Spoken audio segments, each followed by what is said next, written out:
going to go to Mr. James Inhofe. He's on the phone right now, Mr. James Inhofe. He's our United States Senator, of course, and we have him on the line this morning. Good morning, Well, good Senator. morning. Am I talking to LeRoy here?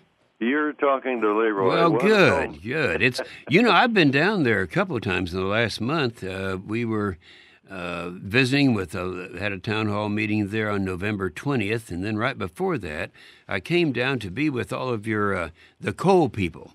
Right. People don't realize that we're quite a coal state, and we went through 8 years of President Obama, who tried his best to kill coal and did a pretty good job of it.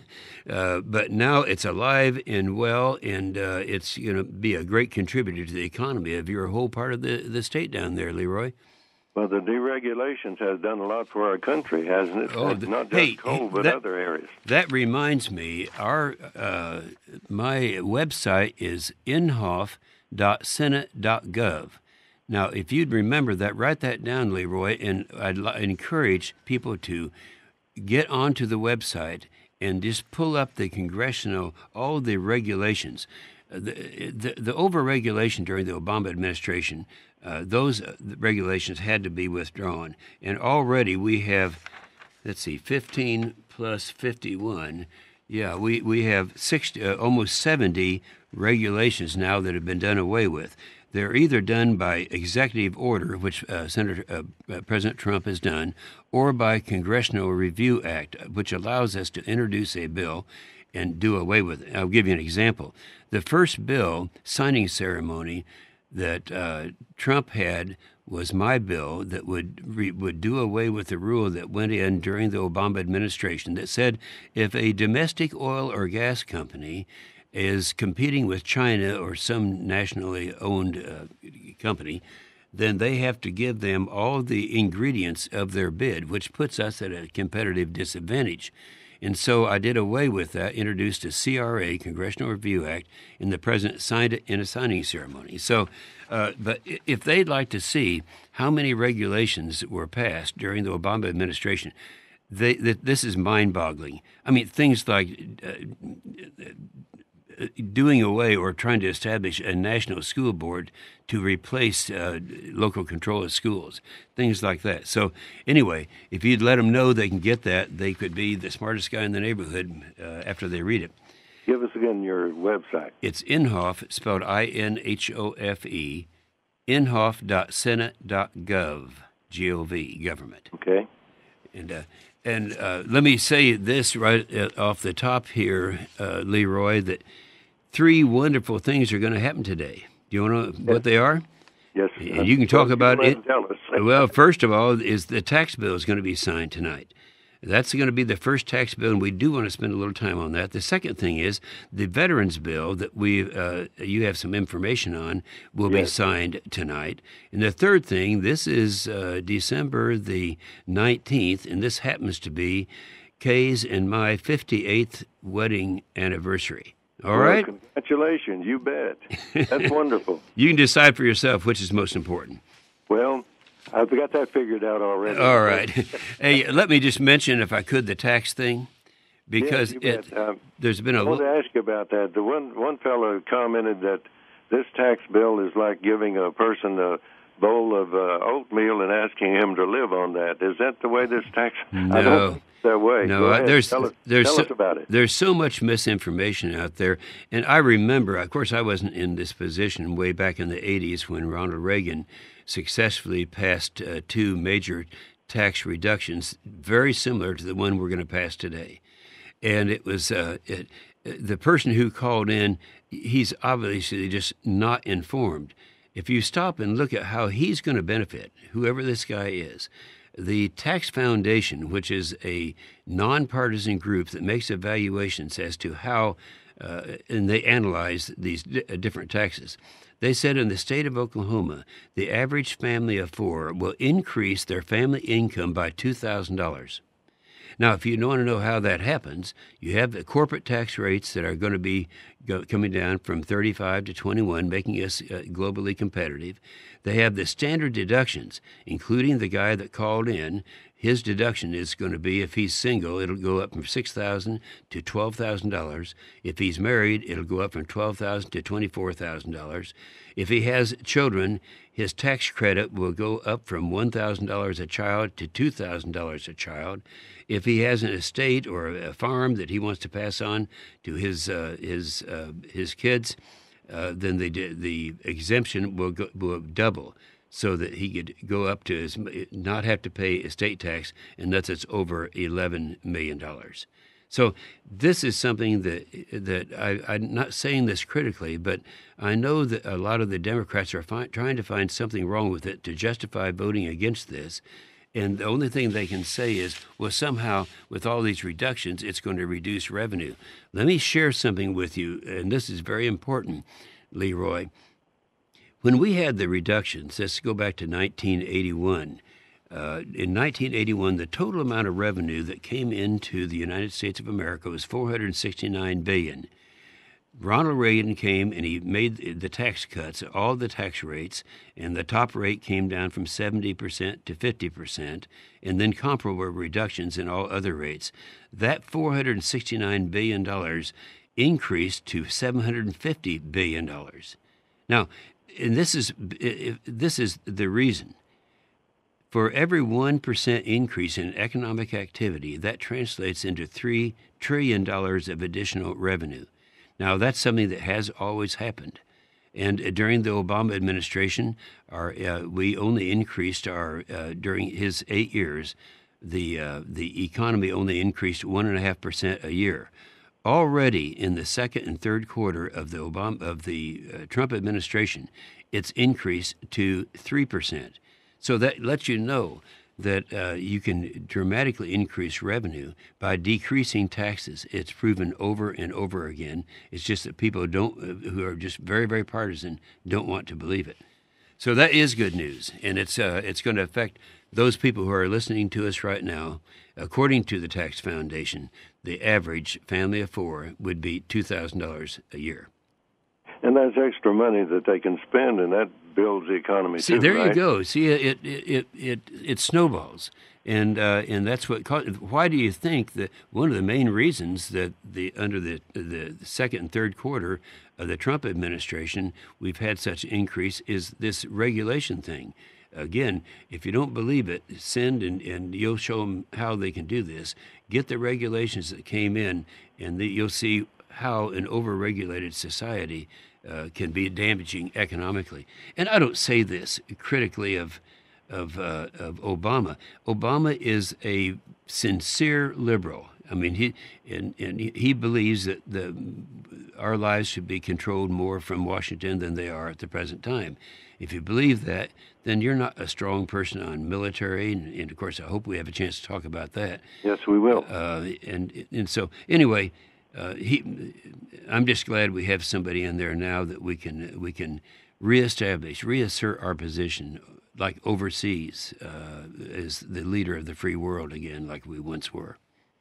Well, not only is the adjustment in taxes, but doesn't it increase the possibility of jobs? Oh yeah, they break this down as to how many how many jobs will actually increase when you do this. If this increase continues up, and right now they're saying it could go as high as a 4% growth, but if it just does 3%, that's twice what it was before. And so we know how that does translate into the number of jobs that are out there, and it's going to happen. And it's really an exciting thing to be happening at this time. You bet.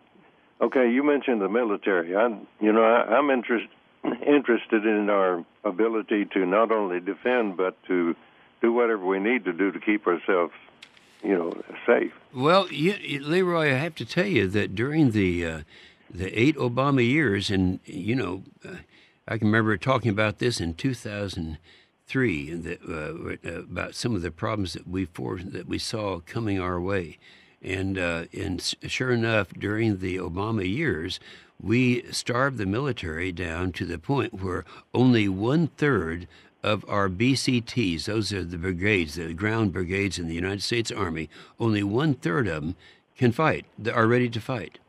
Only 1/4 of the aviation brigades in the United States Army are able to fight. Half of the divisions.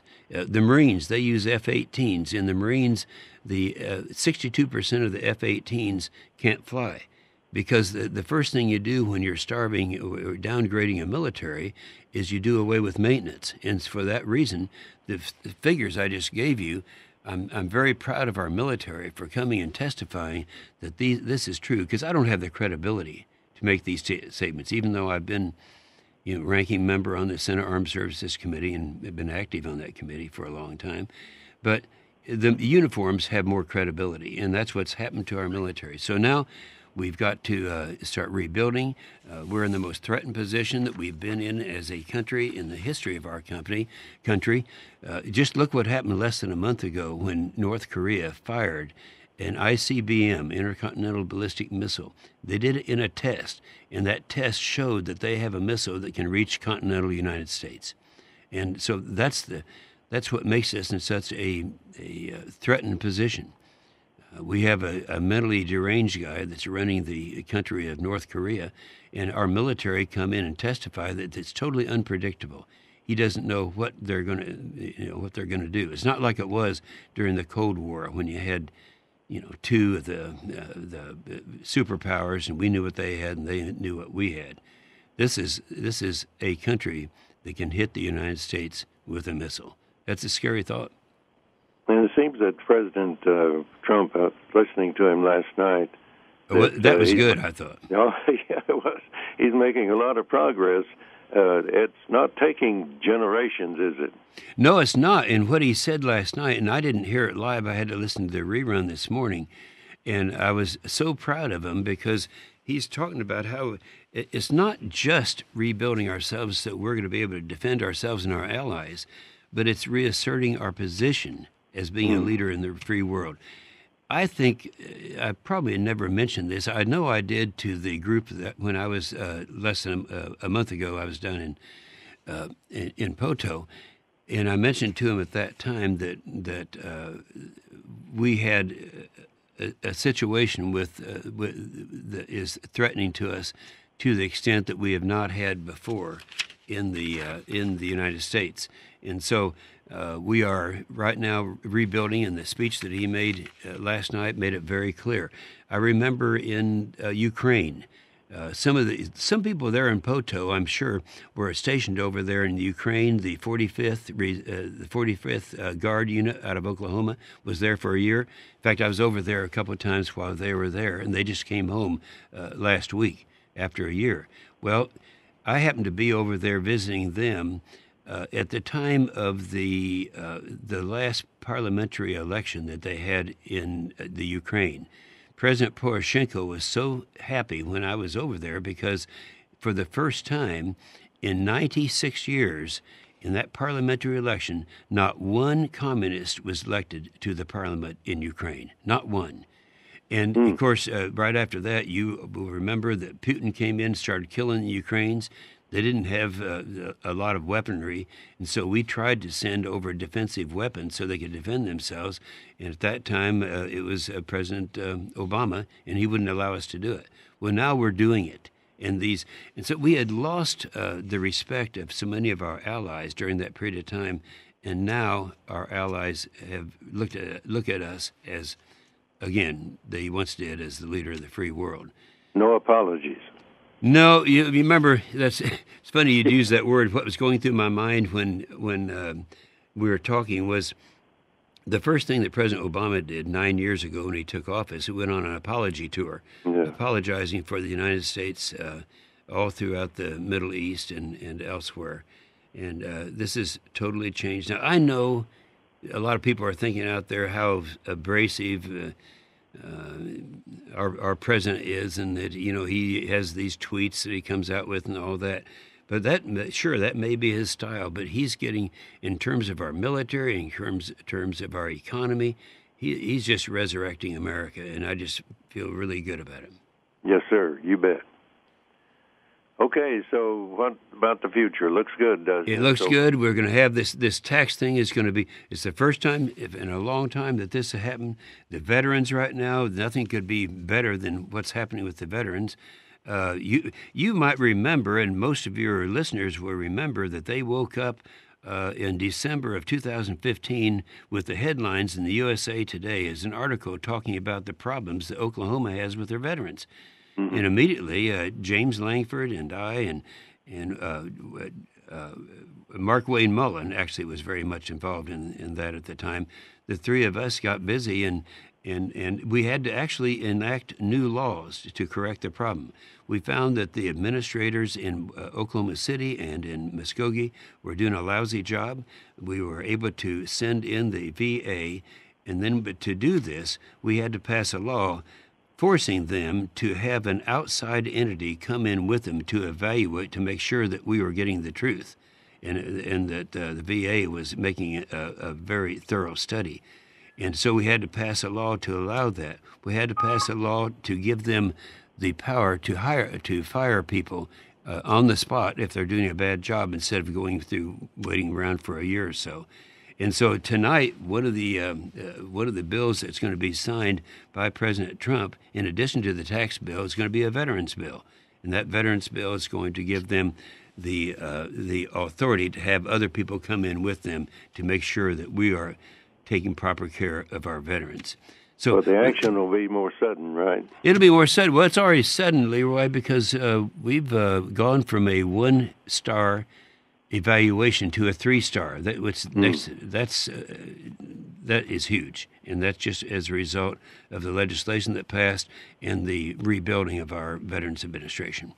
So it's good news for veterans out there. It's good news for everyone of what's happening, and it makes me really sincere when I say I really wish you guys, everyone who's listening to us now, a very Merry Christmas. Well, thank you, and we wish you, Senator, a Merry Christmas to you and your family. Thanks so much, LeRoy. All right, it's good to speak with you, and we wish the best for our country. And back to some of our basic values, our Judeo-Christian ethics, and that guides us, really. Yeah, we need more LeRoys around, too. Well, thank you. It's good to speak with you, sir. Okay, LeRoy. Next time you're down, give us a call. Yes, sir. Thank you, sir.